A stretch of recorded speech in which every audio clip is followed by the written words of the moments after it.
Hi, happy Monday. Hopefully it's not too late to offer you a word of the week. I missed you last week, a lot of holiday activity. I hope yours was as lovely and as loving as mine was. And I'm excited to be here and to offer you the first word of the week for 2017. Let's see what we've got.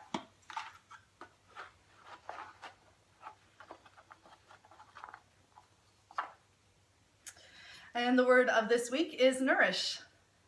That's a good New Year's word because there are a lot of different ways in which we nourish ourselves, and we nourish our bodies, nourish our minds and our heart, our soul, our spirit aspect. So a lot to consider when it comes to nourishment, and this time of year, so many of us making goals, aspirations, intentions for the new year.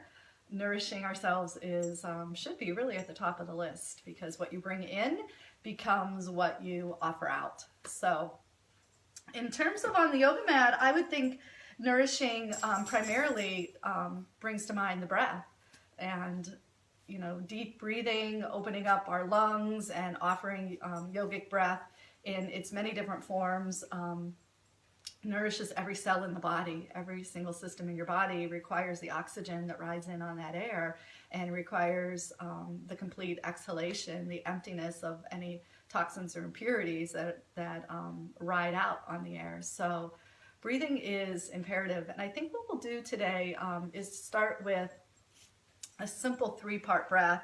The word for breath or the breath work word in yoga is pranayama. So pranayama practices come, there are varieties, so many different ones, but Durga breath, three-part yogic breath is really the foundation to our breath work. And the reason it's so important to establish deep three-part yogic breath before moving into other pranayama practices is that you want to have full expansion and full use of your lung capacity, and you want to have a certain degree of openness through the chest and relaxation through the core muscles, so that you're able to manipulate the breath a little bit without agitating the nervous system and cause any kind of health issues.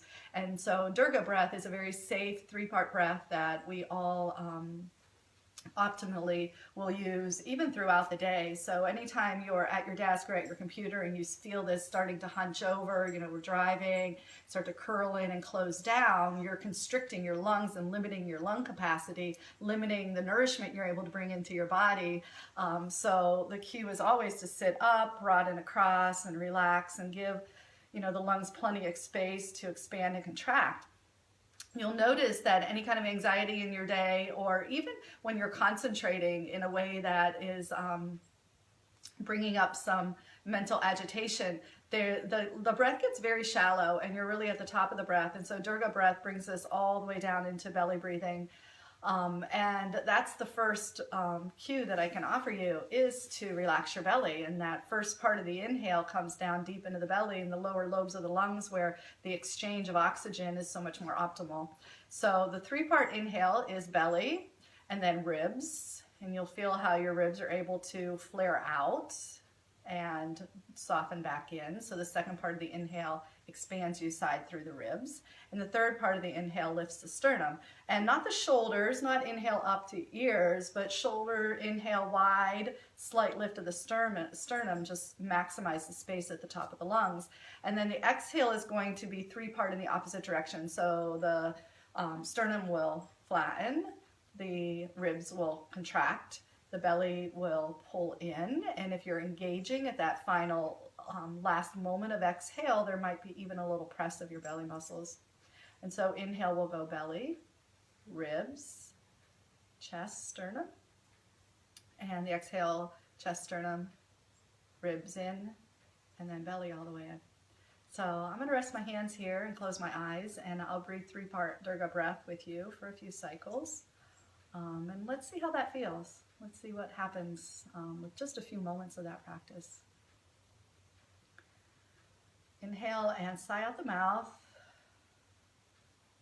Relax your belly, and then fill.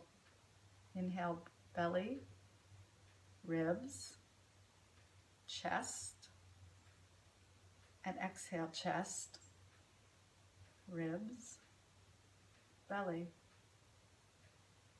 Inhale, belly, ribs, chest, and exhale, chest, ribs, belly. Go ahead and continue that. Your count might be a little bit different than mine. You can breathe it slower, or your breath might be a little bit quicker. It's very a sensitive calibration to expand the breath without agitating the nervous system. So anytime you force the breath, you'll feel that. You'll feel agitation. That's one of the reasons why when you force the breath, the shoulders lift. The nervous system gets a little agitated, the shoulders will lift. But soften and relax and let the rhythm be at your own natural pace. And we'll take a few more cycles. You might find that you can slow your count just a little bit. Exhale, chest, ribs, belly. Inhale, belly, ribs, chest. Exhale, chest, ribs, belly. Exhale, belly, ribs, chest. And I can feel a significant difference in the energy within me and around me. As a matter of fact, I would say that's probably why Tazo wandered over. He feels the grounding energy and the quietness that's being created in these moments with just a simple 3-part breath. Nourishing quality that happens, or the nourishing satisfaction that comes from breathing full and complete deep cycles. And so you can continue that as long as you'd like. I'll just say that as you consider your nourishing habits or your habits for the new year and consider the word of the week, nourish, you might think about what you watch on TV, how much Facebook you interact with, what you read, in addition to what you eat, like all of these different ways we bring information and energy into our system is all really important and worthy of our careful consideration and intentional, planful, mindful participation. So nourish yourself in all ways, body, mind, and spirit, and have a great week. Namaste.